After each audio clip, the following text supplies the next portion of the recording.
الشق المصري في كل مكان، أهلا وسهلا بكم. بلا شك بلا شك هما اتنين امبارح كانوا سبب هزيمة النادي المصري. أول واحد الفزلك، بوجلبان، اللي هو بيخاف، الجبان، النجل، اللي هو يعني يدوب على قده، بيخاف. فطلع ده نتيجة لهزيمة النادي المصري. تاني واحد جاد انت تسببت امبارح في 3 اجوان. جون محمد طاهر بتصلحها له على رجله.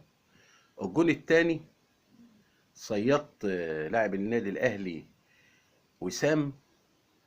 والله انا لو واقف في الجون هجيبها وانا واقف.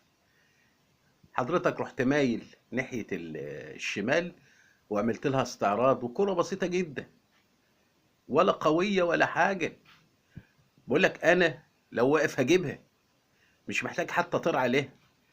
عملت لها صيد، طلعت كرة البلانتي، كرة من تحت ايديك ضعيفة جدا. ويعني انت صيدت امبارح فرقة الاهلي. انا بقول لمستر كامل ابو علي احنا عايزين بقى لعيبه سوبر. ما انت يا مستر، انت كده كده بتصرف فلوس وملايين، مش الوفات، ملايين. يبقى بالمره نجيب لعيبه سوبر ما بتخافش تلعب باسم النادي المصري، تجيب لي النادي المصري بطوله. احنا محتاجين 2 لعيبه في خط النص، في وسط النص في الملعب، مش من الطرفين، يعرفوا يمسكوا كوره ويبازوا كور لراس الحربة. احنا عندنا راس حربة كويسين، بس محتاجين 2 يشغلوا الفراودة. 2 كده يعني، زي زمان. اينو كان جوكر. اينو ده كان بيلعب الفرق لوحده. طارق سليمان، مجدي امام، محمد طه ده، شوف كان المصري عنده عتاولة، وكان أول واحد يتحط في التشكيل هو محمد طه. مسعد نور، وما بالك بقى بمسعد نور في آخر أيامه كان بيلعب راس حربة.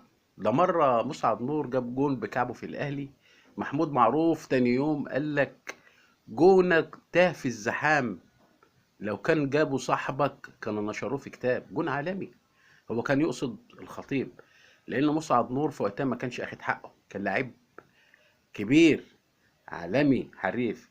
لما شاف نفسه ان هو مش هيقدر يدي بقى في اخر ايام وراس حربة، رجع في خط النص. مش رجع وبس،